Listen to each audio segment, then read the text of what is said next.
Shalom, Kol Halo, Yahweh Bashem El Shai, Bahashim Kodash, double honors to the elder apostles and other bishops of GMS, including the elders that came before them that taught us his truth, and Shalom and salutations to all the brothers out pushing the word in truth and in sincerity, the hopeful elect tabernacle of David. Salakia is Shabbat Shalom. So Salakia, I'm the brother Yeshua. I'm back with the World War III Daily Update. Shabbat Shalom, salutations to you as well. Revelation 11 and 14, the second woe is past, and behold, the third woe cometh quickly. The woes are the Second World War and the Third World War, and we're going to let Dina give us the update. This is Dina Amelia Calmetta channel. 1 hour ago, China on high alert. Russia won't ignore NATO's nuclear weapons. Former president warns of nuclear war. Just watch this for a quick update. Here we go.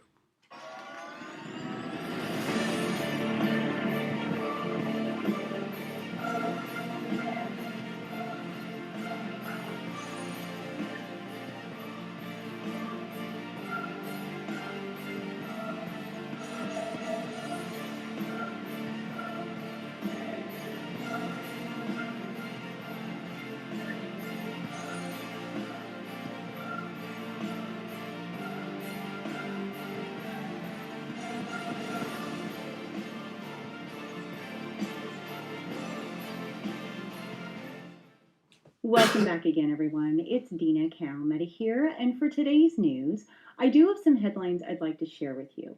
And I'd like to start with Russia, as it is being reported that apparently Putin has stated that he will not ignore NATO's nuclear weapons. In addition to that, the former Russian president is again warning of a nuclear apocalypse. The Russian president said in an interview on Sunday that after Russia suspended its participation in the last arms control agreement with Washington, that it would take into account the nuclear weapons capabilities, not only of the U.S., but of other NATO countries such as France and Britain. In the interview, he said that he would take action to preserve his country, ensure security, and strategic stability. In today's conditions, when all the leading NATO countries have declared their main goal to inflict a strategic defeat on us, to make our people suffer, how can we not take into account their nuclear capabilities? Moreover, they supply weapons to Ukraine worth tens of billions of dollars. Now, the former president Dmitry Medvedev said that the West is endangering the very existence of human civilization by threatening Russia, and the continued support for Ukraine from the U.S. and its allies could result in a nuclear apocalypse. He said that the West is delusional if it thinks that after putting the Soviet Union to rest, it'll be able to also bury modern Russia without significant problems for itself by throwing the lives of thousands of people involved in the conflict in Ukraine into the furnace. Those are extremely dangerous misconceptions. If the issue of the very existence of Russia is raised seriously, it won't be decided on the Ukrainian front. It will be decided together with the issue of the further existence of the entire human civilization. He went on to state that the U.S. and its allies, who continue to pump Ukraine with weapons and prevent all attempts to restore peace talks between Russia and Ukraine, refuse to understand that their goals are bound to lead to a total fiasco, the defeat for everyone, a collapse, an apocalypse, when the former life would have to be forgotten for centuries, until the smoky debris ceases to emit radiation. Russia will not allow this to happen. He noted that the West and its satellites represent only 15% of the world's population, while the rest of the world is greater in numbers and a lot stronger. The calm power of our great country and the credibility of its partners are the key to preserving the future of the entire world. Now, with that on the table, it's also been reported by the Russian defense minister that Russia will have to push the threat off its borders to a distance depending on weapons that the West will supply to Ukraine. He said it depends on the weapons it will receive. So what does he mean here? Well, basically, the war would extend possibly to NATO countries, depending upon the weapons that Ukraine receives. So we can see a much bigger war, which a lot of people have been warning about and also predicting. In the meanwhile, Washington is in talks with Berlin and Warsaw to hold joint military maneuvers in Poland in response to, of course, Russia's threat. And according to the minister, exercises were being considered. Military maneuvers in a country bordering Ukraine would send a very clear signal to NATO allies, but also to Putin. The Russian ambassador to Germany stated that Berlin's decision to supply the Leopard tanks to Ukraine is extremely dangerous as it brings the conflict up to a higher level of escalation. This decision, the Russian ambassador stated, violated an unshakable rule, which has served as a fundamental principle of Germany's foreign policy over the post-war decades. We consider this decision as extremely dangerous. It openly brings the conflict up to a new level of escalation and runs counter to German politicians' previous statements on Germany's reluctance to become a party to it. Now, in the meantime, over in China hailed its all-weather and comprehensive strategic partnership with Belarus on Monday, the day before the state visit of the president, Lukashenko, to Beijing. The Belarusians' 3-day visit comes after China last week released a position paper on the conflict, reiterating its insistence that it's a neutral party and calling for dialogue between the two sides. The Chinese foreign minister stated that since the establishment of diplomatic relations 31 years ago, the political mutual trust between China and Belarus has been continuously strengthened. China looks forward to working with Belarus to take this visit as an opportunity to promote all-round cooperation between the two countries for further development. Now, as I stated in prior broadcasts, we know that Belarus shares a border with both Ukraine and Russia, but is financially and politically dependent on Putin's administration. And it also has allowed Russia to use its territory to launch its attack on Ukraine last year. So it's a very interesting development that we see the Chinese leader and the Belarusian leader coming together in this alliance, who are both very close allies to Russia.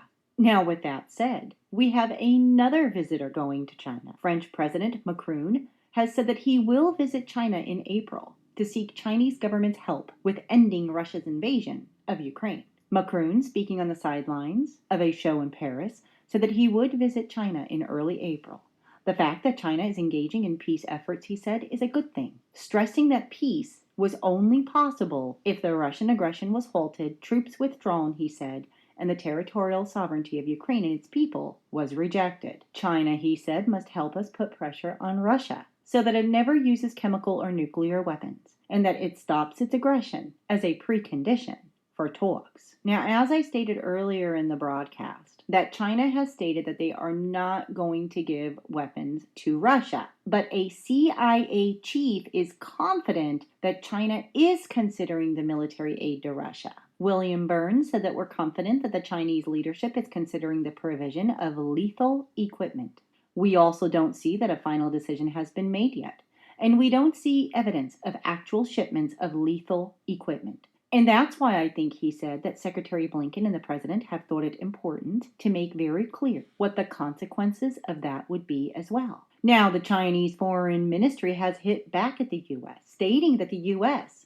is sending weapons worth billions of dollars to Ukraine while warning Beijing against assisting Moscow. The U.S. has no right to dictate the China-Russia relations, and we will never accept coercion and pressure from the U.S. The Chinese Foreign Ministry spokeswoman also stated that Washington was peddling false information about weapons and sanctioning Chinese firms for no reason, describing this as hypocritical and a blatant act of bullying. She also said it is clear at a glance who is adding fuel to the fire. The spokeswoman also added that the sale of U.S. weapons to Taiwan was undermining the relationship between the two nations, and just like arming Ukraine had fanned the flames of the Ukrainian crisis. Now, to add more fuel to the fire, the Chinese military has been placed on high alert, stating that the United States warplanes' recent flight through the Taiwan Strait is a threat to the stability of the region. The PA-8 Poseidon anti-submarine patrol and reconnaissance aircraft flew through the strait separating mainland China and Taiwan on Monday. A Chinese Su-27 took off and monitored the American spy plane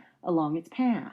The spokesman for the PLA Eastern Theater Command said that this maneuver deliberately damaged the regional situation and jeopardized peace and stability in the region. He added that the Chinese military was on high alert to resolutely safeguard national sovereignty and territorial integrity. The U.S. forces in the region acknowledged the maneuver, stating that the United States will continue to fly, sail, and operate anywhere international law allows, including within the Taiwan Strait. In the meantime, there was a close call on Friday when a Chinese military had ordered a U.S. Navy plane to stay away from its airspace near the South China Sea.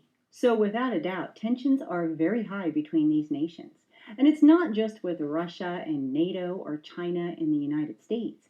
The Times of Israel is reporting that apparently Iran has a new missile that they are seeing can reach inside Israel. Senior Iranian general unveiled a new cruise missile with a range of 1,025 miles that could potentially reach Israel. The general stated that our cruise missile with a range of 1,650 kilometers has been added to the missile arsenal of the Islamic Republic of Iran. The television broadcast what it said was the first footage showing the new Pavel cruise missile, showing the missile launch, then flying low over terrain before hitting a target. Israel has long warned against Iran's missile program, saying it poses a threat to Israel, the region, and Europe, and not just for its conventional capabilities, but also because they could eventually be used to launch nuclear weapons should Iran acquire them. Now, this report on the new cruise missile came hours after Iran said it will likely send air defense systems to Syria, a move apparently meant to protect against Israeli airstrikes. The Iranian state broadcaster said that Syria needs to rebuild its air defense network and requires precision bombs for its fighter planes. It is very likely that we will witness a supply by Iran of radars, defense missiles, to reinforce Syria's air defenses. The state report follows an airstrike in Damascus last weekend that was attributed to Israel, which the news agency on Wednesday said targeted a meeting of Syrian and Iranian officials involved with the manufacture of drones, as well as members of Hezbollah. Every day we're inching closer and closer to a world war. Every day we are inching closer and closer to a world war. I'm going to let the rest of that play if it's significant, but let me touch on this real quick again.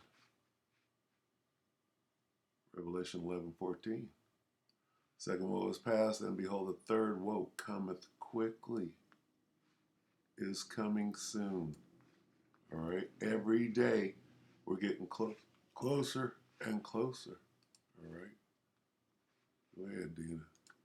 And the Bible has told us in the books of Matthew, Mark, and Luke that we would hear of wars and rumors of wars. Nation would rise against nation and kingdom against kingdom. And are we not seeing that right now? We're seeing all of it. But why? Okay? Why are we seeing this? I would definitely say yes. We are without a doubt living in biblical times. And as always, I will continue to keep you updated. All right, so let's get why real quick and we'll go ahead and close. Here's why. Why are we getting closer and closer to a world war? Well, she brought up the Bible, did she not? Let's read this in the NLT. Okay. Joel 3:1. At the time of those events, saith the Lord, when I restore the prosperity of Judah and Jerusalem, there it is. The Most High is about to restore the prosperity of Judah and Jerusalem. What does that mean? That means the kingdom, the rulership of the world. Who is Judah and Jerusalem? Okay, these are the two sticks. The southern kingdom, the northern kingdom. Okay, the Negroes, Latinos, Native Americans, Seminole Indians, the 12 tribes of Israel. I will gather the armies of the world into the valley of Jehoshaphat. There I will judge them. Okay, so we're seeing the armies right now being gathered. Okay, everybody is arming each other. China says, oh, do you need some drones, Russia? Iran is saying, oh, do you need some drones, Russia, right now? And then Iran is like, remember this little war going on over here in Syria? Now that it's okay for everybody to send everybody weapons and money, well, let's do this. And this is what we see. Everybody's arming it. Oh, well, my allies need weapons. Let's do this. This is a world war. This is a big. In a minute, everybody's going to start shooting at everybody. Why? There will I judge. The Most High is about to judge the nations. Okay? Why? For harming his people. Who? Judah and Jerusalem, which make up the southern kingdom of Israel, the northern kingdom of Israel. Judah, Benjamin, and Levi. Negroes, Haitians, and Jamaicans, if you will. And then the Latinos, the Native Americans. Okay, those are his people, his special possession. And for scattering my people among the nations and for dividing up my land. Okay? Why? They threw dice to decide which of my people would be their slaves. They traded boys to obtain prostitutes and sold girls for enough wine to get drunk. This is why. Right? He's going to judge those that